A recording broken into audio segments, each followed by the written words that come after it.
Greetings, beloved Star Child Rising. You are in Christina's Corner, and I am Christina.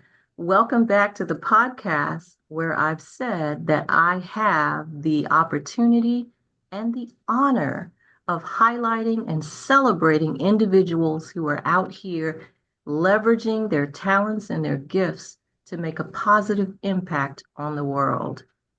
Today, we have a truly unique and impactful guest joining us. Jacob Holdt is an internationally renowned photographer, writer, and lecturer from Denmark, whose work, American Pictures, has profoundly shaped our understanding of social inequities in the United States. With only $40 in his pocket, he spent over 5 years crisscrossing America, documenting the lives of those often overlooked, from the poorest to the wealthiest. Jakob, it is indeed an honor to have you here. Welcome. Hmm. So, Jakob, I always on the podcast, I have 6 questions. Okay. And the first one always starts off with the beginning. So, can you take us back to the beginning? Describe your upbringing, what you were like as a kid, and what made you want to leave Denmark? Yeah. It's 78 years ago, so it's hard. I grew up in a minister's family. My father was a minister of the Lutheran Church. I just want to show you up here. Here he is, and the rest of his ancestors, etc. And all of them, 6 of them, yeah, am I there? You're Uh, good. Yeah, okay. Um, 6 generations before me were ministers of the church and were named Jacob Holdt. And it was in the cards that I should be that too. But I never succeeded. I was lazy in school and in high school, especially, I soon got behind. I developed HDHD. Nobody knew what that was at the time, but the teachers were in agreement that I was beyond pedagogic reach, etc. So I couldn't go to university, etc., and therefore became a vagabond. But I want to say about my father, because a lot of what I've been doing has been sort of a silent rebellion against his authoritarian father figure, etc. Very remote in my life. He was extremely popular and successful in his congregation as a minister, and but sort of, which was not unusual in those years for fathers, were more less attentive to his children.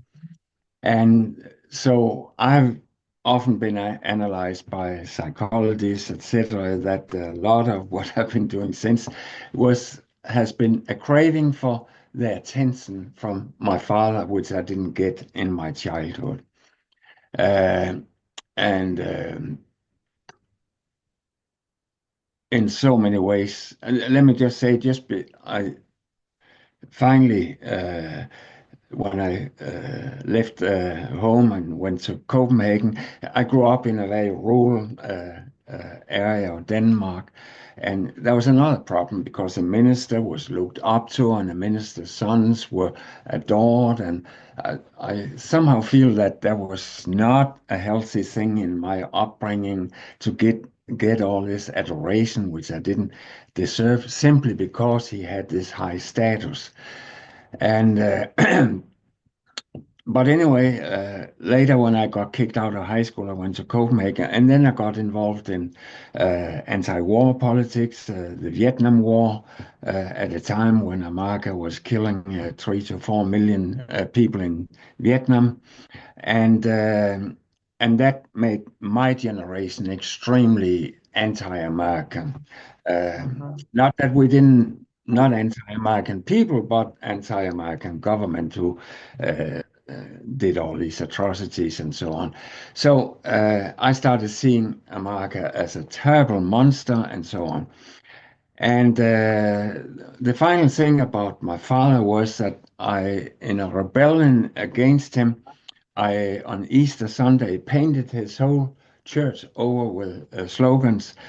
He wanted to build a tower he had three churches, but on that one, which didn't have a tower. And I felt that was a total waste of money when he should have sent the money to Africa at the time where there was a lot of starvation, especially in Biafra at the time. And so I covered it over with slogans, paintings, and so on about how you should not build towers for God when people are starving on earth, etc., etc. I had a Canadian woman with me who was one of the many I housed in Copenhagen. And Anyway, we did that, and my father was so angry the next day when he found out that it was me who had done it, that he drove me to the highway and said goodbye and etc. And for many years, I didn't see him. So that was the start Wow. of my vagabond career. And for Wow. other reasons, I had to run away from Denmark because of anti-war activities. And then this daughter, their 17-year-old, run away from a fairly rich family in Canada, invited me, or her family was so grateful that I had taken care of her, that they invited me over as a farmhand in Canada.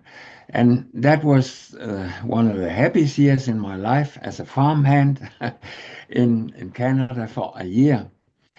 But I was still very radical, very anti-American, just like the Canadians are today, right away, by the way.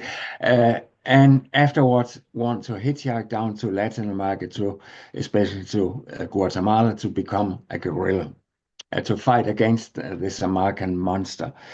Remember, at Okay. the time, it's not like since then America has been involved in many fights for democracies, but at the time, America had installed so many military dictatorships in Latin America, overthrown democratically elected governments like in Guatemala.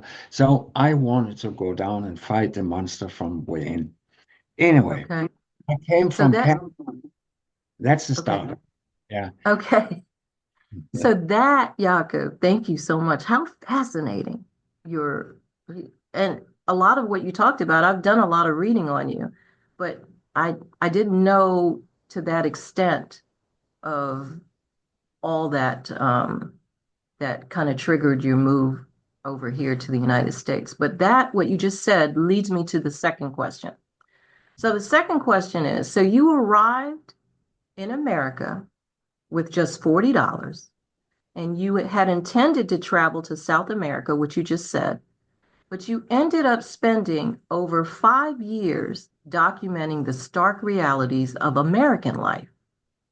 What was the pivotal moment that made you decide to stay and embark on this extraordinary journey, especially when you had such negative feelings about the United States?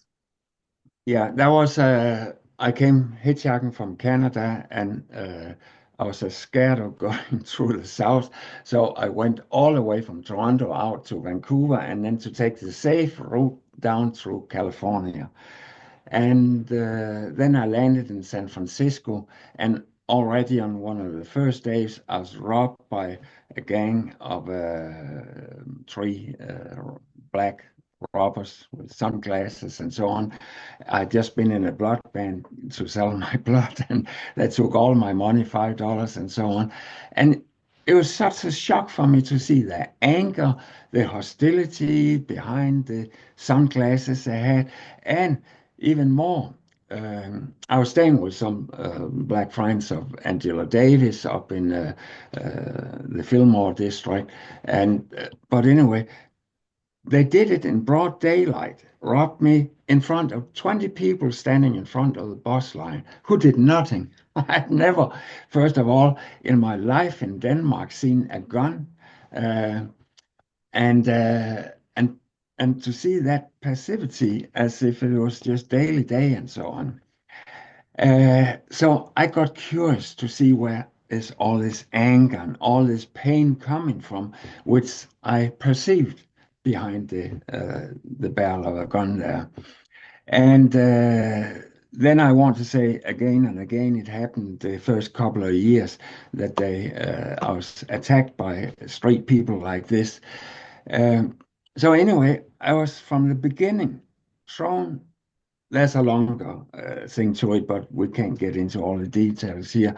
Thrown into, wow, what is this? First of all, remember, from all the propaganda at the time, I'd seen America basically as a big white society.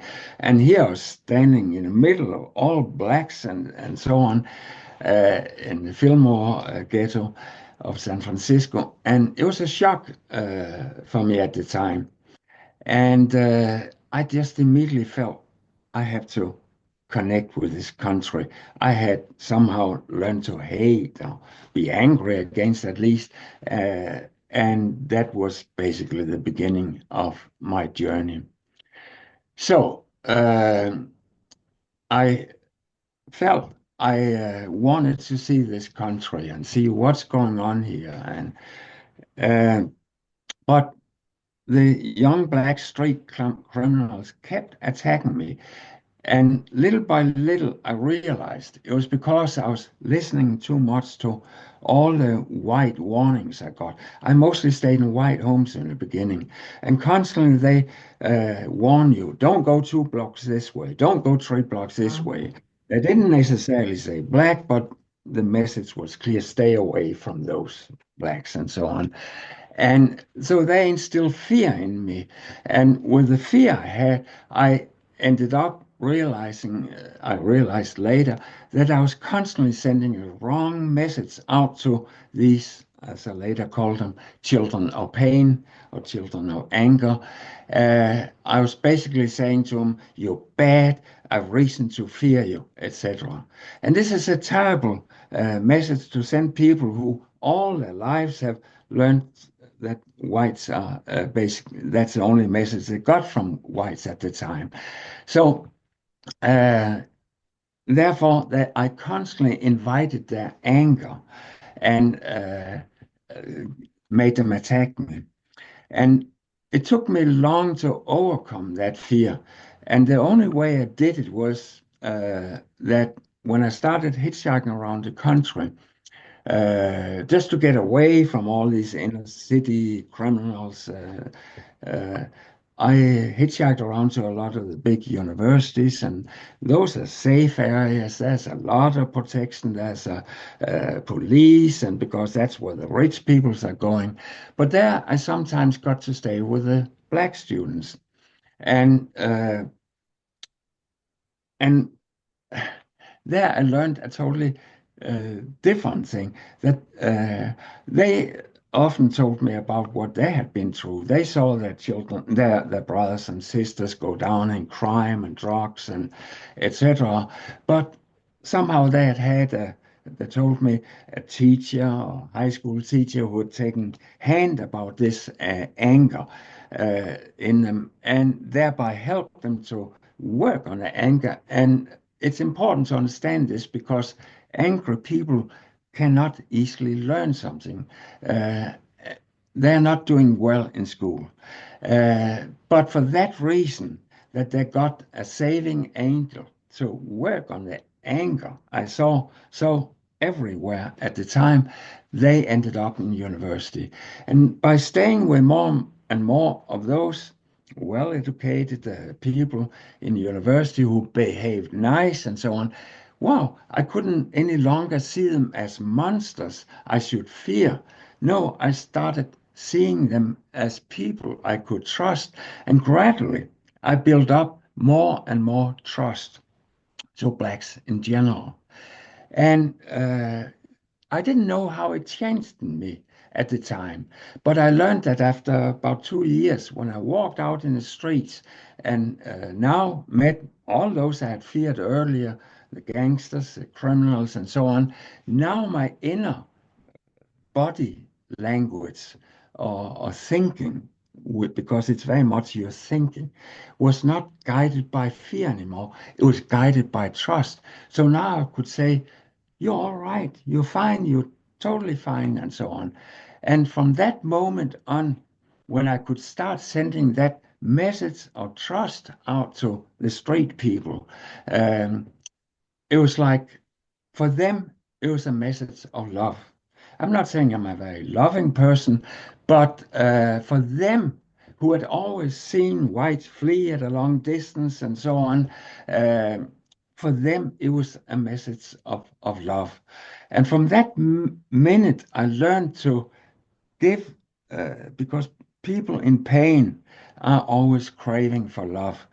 From that minute, I could give them that sense of being loved. Uh, all their defenses broke down. They took me by the hand and took me through the even the worst criminals and murderers and so on. Took me to their world of pain and showed me around. And from that moment on, America opened up. From that moment on, I could travel safely, both among blacks and whites and so on. And and from that moment on, I could start making what became American pictures, photographed them safely. I saw them kill each other and so on, and photographed them, but I no longer felt threatened by them anymore. And I want to say this, that lasted the rest of my life. Uh, those were violent years in the 70s, but since then, much of that crime has gone up to tenfold and so on. But I have never been attacked again the rest of my life. So to let people feel loved and appreciated, acknowledged, etc., is your own best survival among people in pain. Uh, Okay. yeah. Thank you. Thank you so much. That was, very powerful what you shared. And part of what you shared um, helps to answer this next question. So I just ask that you take it a little further. So you, in your book, once you started American Pictures, you contrast the lives of the extremely poor with the extremely wealthy, including the Rockefellers. Um, the first question was, how did you gain access to such diverse and often closed off worlds? And you went into a little bit about that. You changed your perspective from one of fear to one of love and acceptance that helped you get through the door. But still, with some of the poorest of the poor and the wealthiest of the wealthiest, that energy a lot of times is not enough. So how did you get into those doors along along with your newfound attitude towards, just accepting them with love? How did you get into those doors? And what were some of the most striking differences or similarities that you observed from these vastly different social strata? Yeah. I wonder myself today. I just don't understand what I did at the time. But when I started hitchhiking around, I started photographing the people I stayed with in the black community, especially, and made these picture books here. Uh, with my pictures, full of Bible quotes and Shakespeare quotes. And when white drivers picked me off, they were so moved seeing these pictures. And wow, first of all, they would say, were you here in the 60s? No, no, no, no, no. This is today, I said, and come in and visit some of them. So very early, I started becoming a messenger between the black and the white world, a totally divided world at the time. And often it was people who lived right next to these people who just never saw them, or at least not saw them as human beings, you know. And often when we got into talks, I learned very soon that I became just like my father had been as a minister, a wandering social worker, because many of those people who picked me up were in pain and had a need to unload their trouble. They had never picked up a hitchhiker before, but they needed a stranger to talk to, etc. And if I did it the right way, they would be so impressed that they often invited me home and so on. Um, Many of us, often, now you asked about the rich people, I think most of the rich people's homes I got into were their children traveling from home to university. They picked me up because I had my sign saying touring USA or Denmark, from Denmark. And and when I told them some interesting stories, they say, "Oh, come home and stay with us," you know. But you mentioned the Rockefeller family, and it's a bit longer story, but here it is, Rockefeller. And the daughter, Valerie, here, 3 years old, who was sitting on my lap at the time. Um, she's still my friend today. She's now the head of Rockefeller Foundation, and we are still communicating and in agreement about everything, almost about climate and etc. So this is another part of it. All those people I stayed with and photographed at the time, I've stayed in touch with 50 years, through 50 years. Uh, it's a long story how I got into the Rockefellers. That's the only place where I directly walked up and knocked at the door in a snowstorm. Mm. Because, I had tremendous prejudice against the Rockefellers because they had produced the napalm, bombing the Vietnamese during the Vietnam War and so on. So I wanted to go in and tell them something, and I immediately fell in love with them. So, and this is thing, the minute you love people, black, white, or poor, or rich, you feel generally welcome everywhere and stay in touch with people the rest of your life. You know, I immediately got out of my prejudice against them.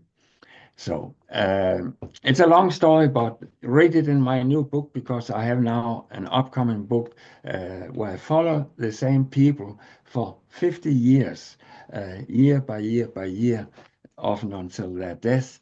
Uh, and this is the most rewarding thing. I call it vagabonding in a fourth dimension. It's easy to get from A to B, but to have the time factor, uh, that is so important because often we judge people from what we see in a moment. Let me just show you one example. Leifus here. Where Leifus here. When I first came to him, I thought he was a loser, drunk. I'm not going to say the words uh, which comes to mind for most Americans when they see such a picture, you know. But I kept returning to him over the years. I stayed with his son, Lep. He was called Whitley, and he was a former gangster in New York. And he always took me to his family at night. Uh, and that was when his father was drunk. So over the years, for many, many years, I took picture for 20, 30 years and so on. Uh, every time I came was at night to visit him, and he was always laying drunk. And of course, I got or with my white prejudice, felt that he's just a lazy goddamn something, you know? Well, my mistake was years after I found out when he finally stopped drinking, he had never in his life missed one day of work. Uh, he was one of the black sharecroppers who were pushed out by the whites at the time and lost his land. And then he became a construction worker in Raleigh. And he is the one who built all the skyscrapers in the capital of North Carolina today. Um, but it took me years to find out of that because my mistake was I always came to visit him at night after he came home from work. He drove 2 hours picked up by a building crew in the morning, uh, and then came home at night, and then he started drinking. So the message I'm saying here is never judge people on what you see. Judge them after you stayed with them at least 24 hours a day, to find out the truth about their reality. Nobody can say that they never missed a day of work. And that is what all his friends, all his family said. He died in 2003, but Lefus, my friend, built America, in my opinion. That was so profound sharing. Thank you for sharing that. There are a couple of things that came to mind as you were talking, and I wanted to put a little bit in perspective about the time period of when you were going through this. So, like you, I came to America. My dad, I was a military brat, and my dad was in the Air Force. And so as a kid, we traveled to different countries. So I didn't know anything about what was going on in America, like the civil rights movement and all of that. And so by the time my dad retired and he moved us to the States, it was in the early 70s, and it was a culture shock, probably similar to the culture shock you experienced, because immediately from living on military, I'm Where's, sorry, where was he from? he was born and raised from Birmingham, Alabama, Oh, right, okay. the deep South. Yeah. But anyway, we moved when he retired. We moved into the Baltimore area because he had some family there, and so immediately when we got there, I noticed a big divide that I had never seen before in my life. It was such a culture shock, but everything was like white people this and black people that, and there was an air of anger. And so I didn't learn later that, this was right after, not long after the time of the assassination of Dr. King and the riots, as you experienced the anger of the riots in the 70s. And this was around the time that you were making your travels.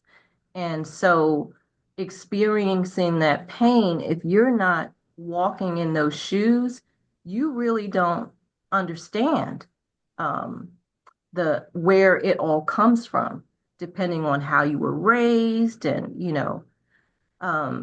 so also the first time in as an educator when I had the opportunity, and I'll say the gift, to work in one of the most impoverished schools in Baltimore City, I used to cry every morning going there, seeing how these people lived.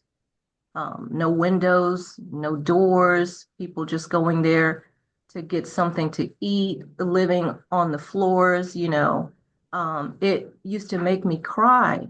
But once I got in and taught, for a couple of years and established, as you say, authentic, caring relationships between not only me and the students, but me and my colleagues, you know, you don't get a feel of how valuable and precious and what a gift those relationships that you build can be.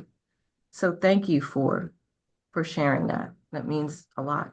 I just add a little to that because I don't know much about you, but you strike me as being more open-minded, and you did it from the beginning than most people. I have been lecturing in universities all over America, but one observation I made was that those who have been brought up as army brats are far more open-minded generally than the average population.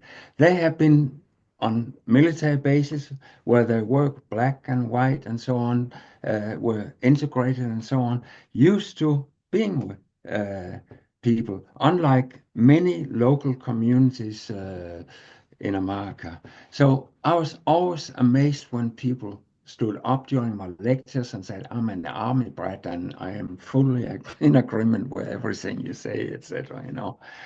Another thing was Yeah. you mentioned Baltimore. I was helping. I was a Black Panther at the time. My first photographs were published in the Black Panther newspaper, and I was part of the Black Panther breakfast program in Baltimore. Oh, And wow. I photographed and saw these poor kids often walk enormous distances to get a little meal from the Black Panthers. So I know Baltimore was my favorite city in America. Amazing, amazing. I always say that, there's a reason for everything. And so I'm just so glad that we reconnected. Mhm. And I'll talk to the listeners a little more about how we first met. Um, the next question. You've lived with and were photographed with members of the Ku Klux Klan, emphasizing their often marginalized background, and shared that you had experienced some of the members of the Ku Klux Klan with experience of child abuse. How do you, Jakob, reconcile humanizing these individuals with the deeply harmful ideologies that they represent? And what do you hope viewers take away from these images that you have in the book? First of all, it's extremely, if you want to fight an enemy, it's extremely important to humanize it, to understand it, where it's Mm, coming. So, and I'm not basically the first one to do it. There's a black man who did the same. He went into the Ku Klux Klan and right. disarmed them, etc. Mhm. And I have brought blacks with me around to the Ku Klux Klan, like Rikke here from Denmark who ended up writing a book about it. She felt I was crazy when I talked about see them as human being, and I'm gonna bomb them. I knew what would happen. They immediately made friends. Basically, what I found out was the blacks, the Ku Klux Klan, does not today have anything against blacks. Only when they talk. It's rhetoric, because most of them I found out. And this is only what you find out when you move in with them and 24 hours a day and find out they have far more black friends than the average American white does, because they went to school with poor white children and so on. And most of us stay too close to our school friends the rest of our lives. And I saw them go hunting, etc. But anyway, my basic approach to them was after I've been for 30, 40 years almost teaching whites anti-racism, and I started getting tired of their constant racism and so on. I felt there must be some people who are less racist than all these liberal university students in America. Let me examine the Ku Klux Klan, and that is when I decided to move in with the Klan and so on. And I found out, of course, what this same story as so many of those poor blacks I met in my first years. This was after year 2000, basically. I mean, I'm not talking here about the Klan in the Mississippi burning or the old days during the civil rights struggle.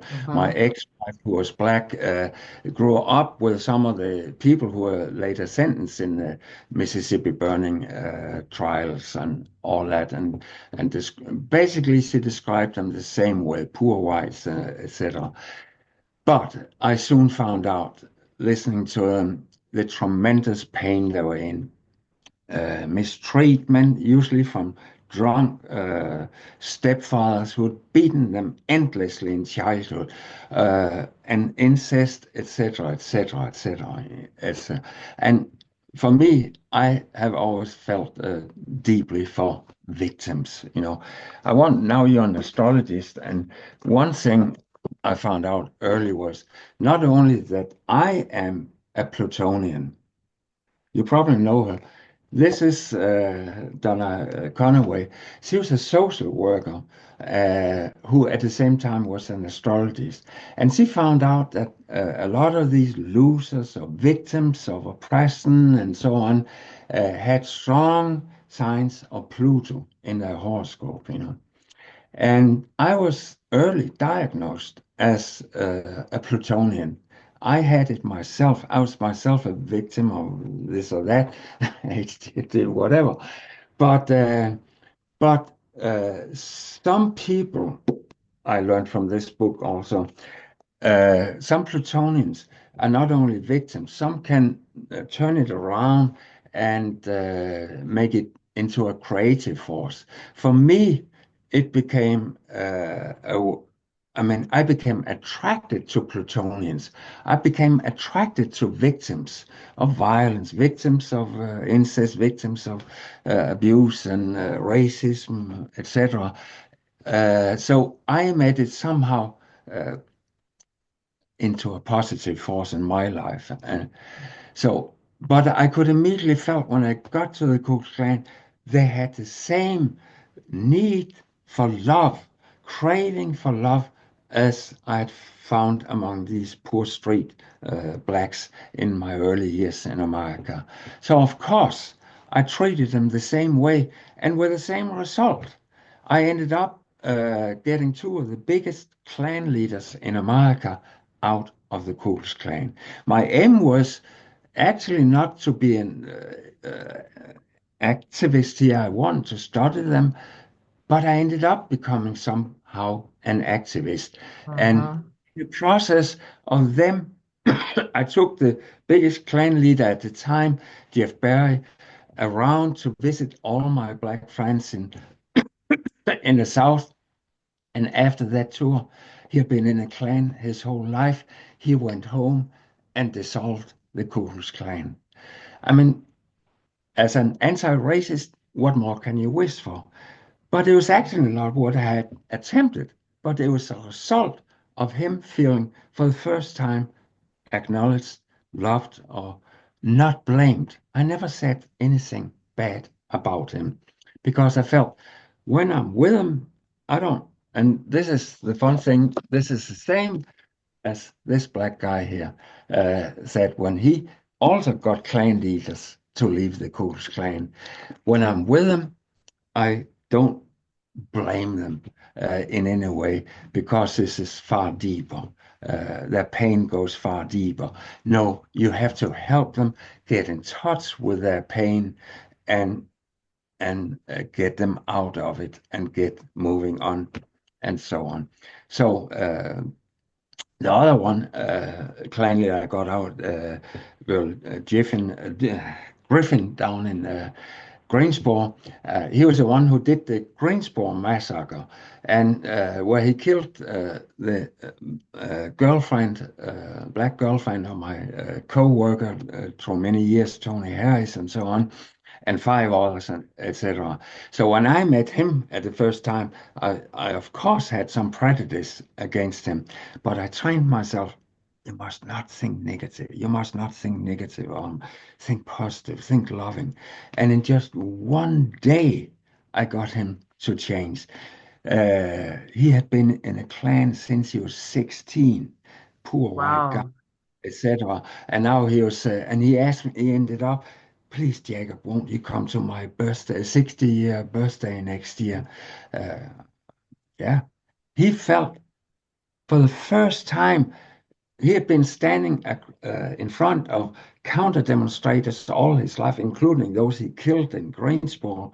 Uh, uh, and I knew actually the one who had been killed there, Sandy Williams. Uh, so my prejudice was big, but you have to overcome your prejudice and uh, let your inner loving for those people come across. Then you can change them. After a half a year after he dissolved, he left that clan group also. I'm not saying it's all my fault, but I'm just saying how easy it is to fight racism with love, as Martin Luther King said, never with hate. Mhm.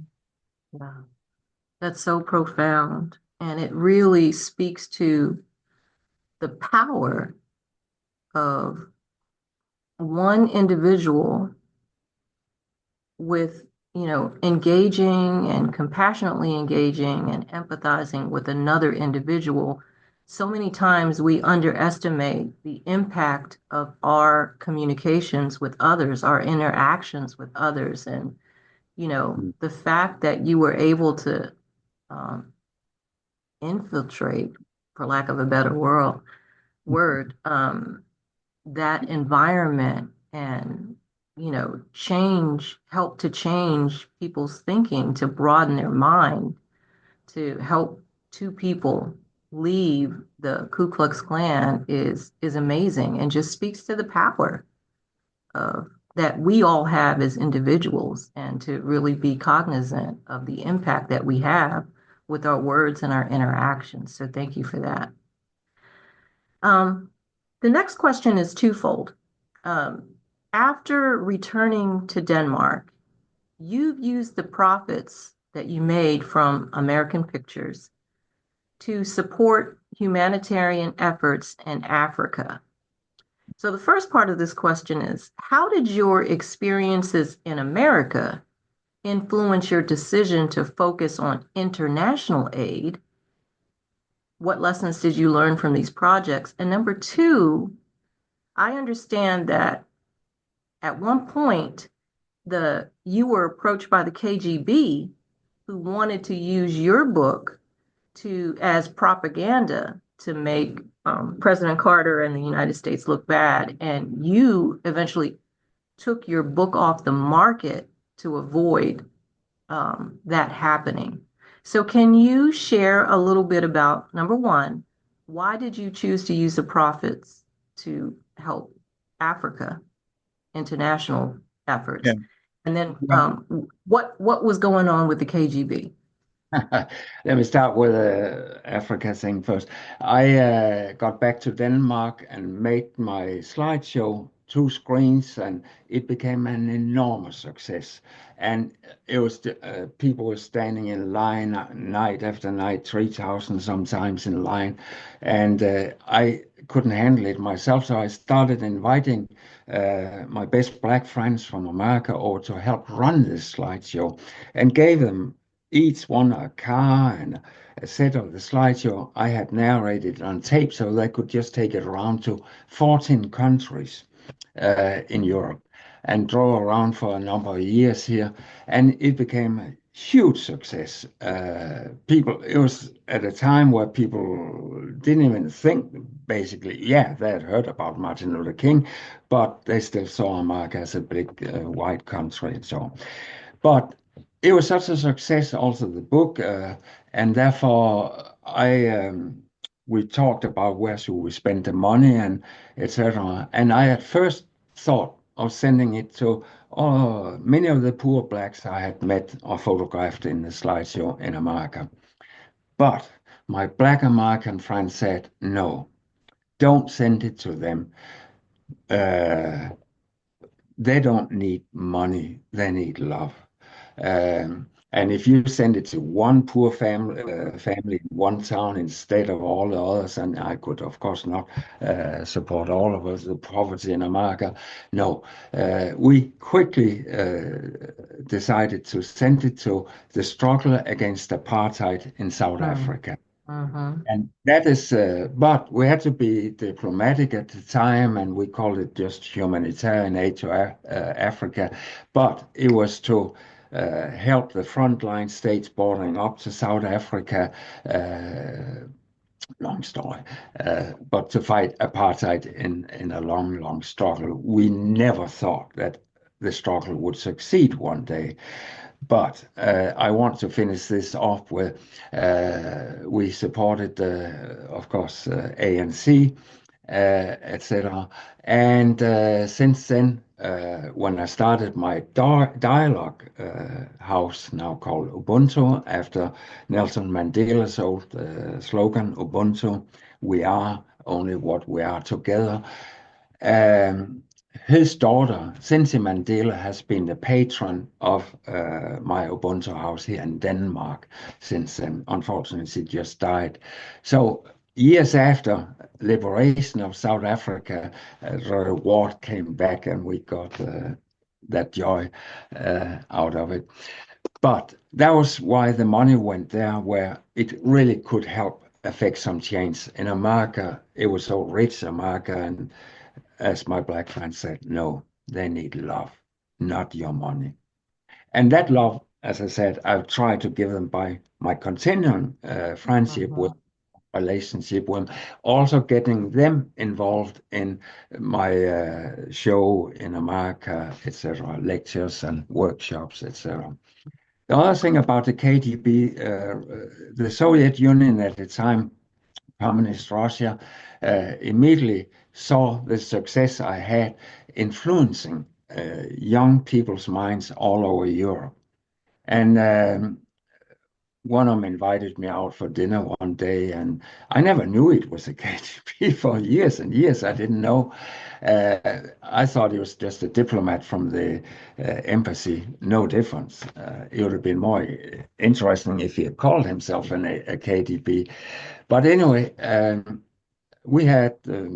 they found it very interesting what I was doing, and I have always been in dialogue with the enemy, criminals and all the wrong people, Ku Klux Klan, etc., Nazis. So why not the Russians? I was curious to how do they react to all this. So they kept inviting me out, and I never understood really what they wanted with me. But then my book came out in '77 and immediately became that success.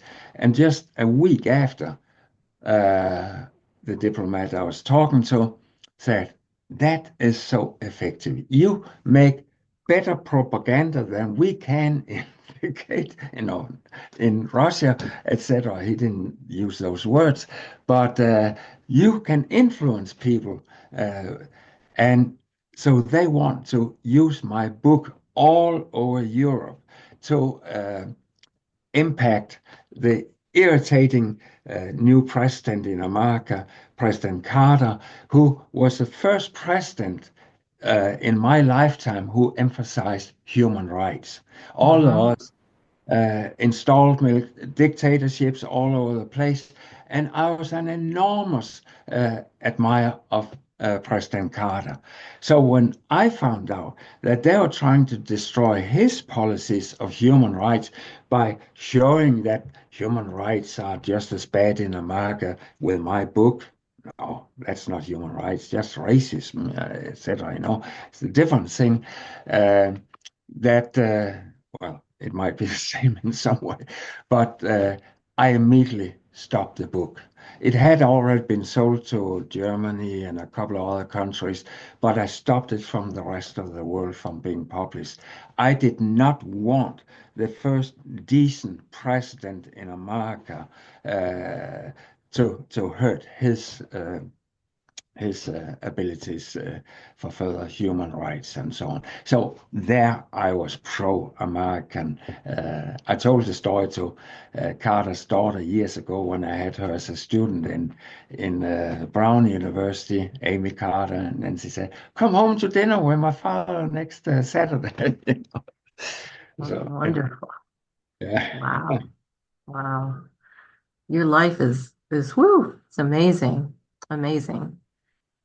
Um, okay, the final question. So uh I'm gonna share a little bit about my age now, which I hadn't planned to do. But I met you a little over 40 years ago when you came to my university campus for some outdoor convention. I don't know what it was. I thought it was Star Trek or something, but on the campus of Oglethorpe University in Atlanta, where I was attending, your book had just recently had come out, and I know you don't remember, but I remember because we were able to have a long conversation about it. I purchased your book, you signed it for me, and those pictures from your photography, those pictures were powerfully, so powerful and haunting in a lot of ways that they have stayed with me until today. Um, so you have given over 7,000 lectures now since then at universities all over the world.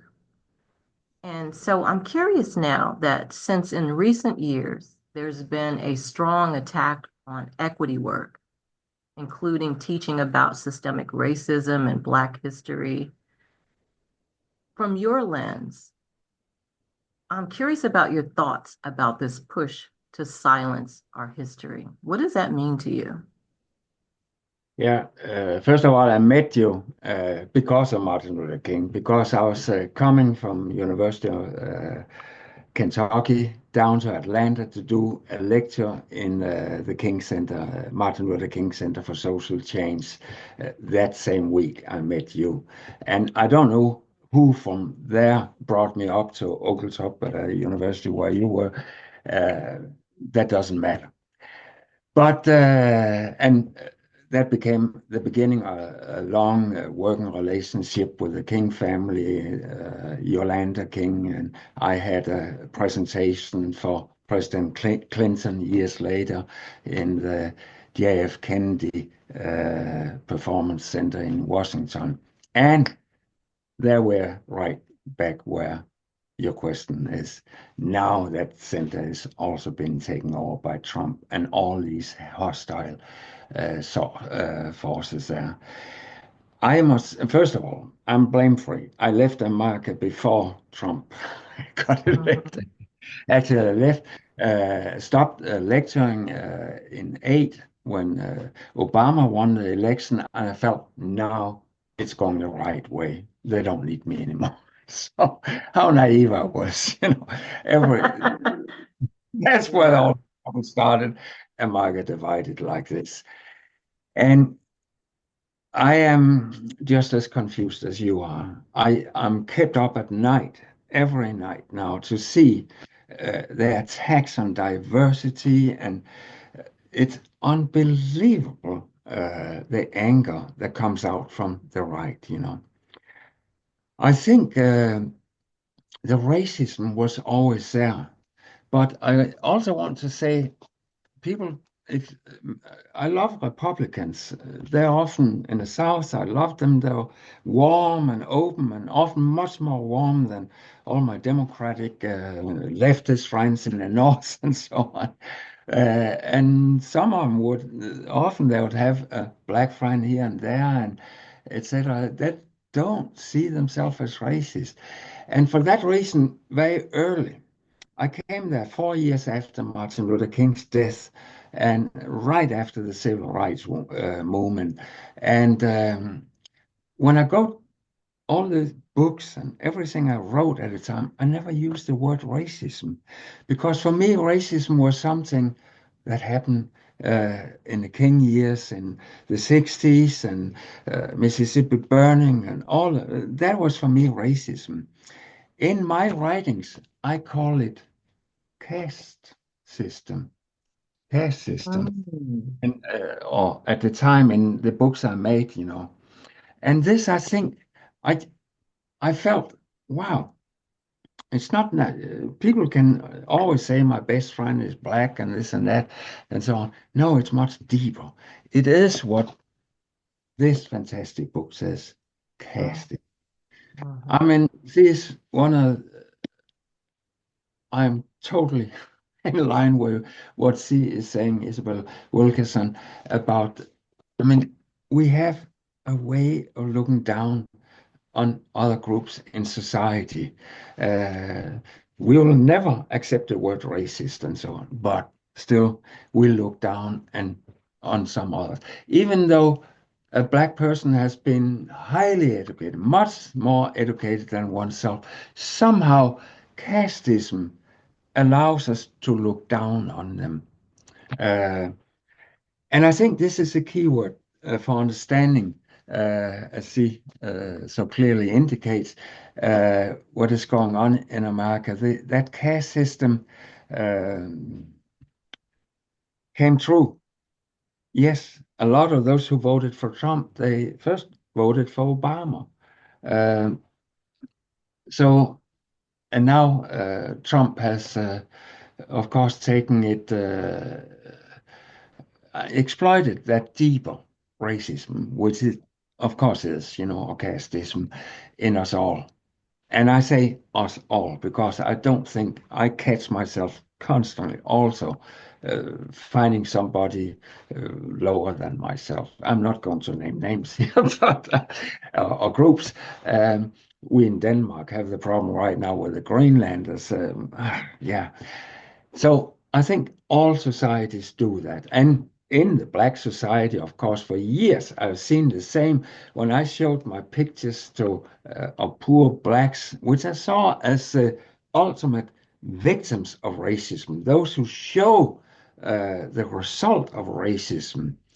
When I showed that to well-educated Blacks who picked me up, get pissed at me sometimes, And is that how you see all of us Blacks, So, uh, Arthur Jafer, the big American black artist who was writing a preface on my new book, he had the same experience when he had lots of copies of my book and showed them to his father one time. And his father just reacted like this.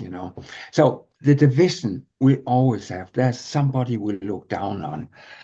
And and somehow Trump gets across as I saw it with my Ku Klux Klan friend. Then they started really adoring Trump, and even many of my old hippie friends, etc. He's exploiting those most downtrodden and hurt people and vulnerable people in America, promising to deliver them something. And somehow he used, and of course, demagogues like him always use dividing policies, setting people up against each other. And one way he could do it is setting them up against diversity programs and blacks, and a hidden way of attacking blacks. We know that Trump hates blacks. He discriminated in his housing in New York against blacks, etc. And but he's extremely calculated there. So I don't know. I am confused. First of all, I don't think I would survive with my slideshow in a market today. I don't think so. Because it's also on campus. There's also the Yeah. opposite. Yeah. There is Yeah. it has to That's be what I was thinking. it had to be Yeah. presented by a white, no, by a black person. At the time, blacks saw me as, wow, it's a white person who says the same as we say. And they could see me as a fantastic support there. But today, I'm not sure that would work out in universities. So it goes both ways a bit. Mhm. Yeah. Um, no, Well, I'm not. Jakob, I just want to take this opportunity to thank you for taking time out of your schedule to sit and talk to me with this fascinating conversation. I enjoyed it. It's so great for me and others to be able to get the perspective from someone who doesn't live in the United States. I know that the audience really enjoyed it and got something out of it. And I hope that we can continue this conversation. There's so many aspects of your life that I would like to delve into now that I got this podcast show to talk about. So hopefully we can do it again in the future. And thank you so much with so much respect and deepest respect and honor for what you have done and what you continue to do and making an impact on this world, a positive impact in this world. So thank you so very much. Thanks. And for the audience, love and light to you, and we'll see you on the next podcast. I will leave Jacob's information on the video description so you can pick up a copy of the book American Pictures. I bought this for my daughter. So you can pick that book up. I'll leave the description and the link. It's available on Amazon, I believe. So thank you very much and see you next time. Love and light.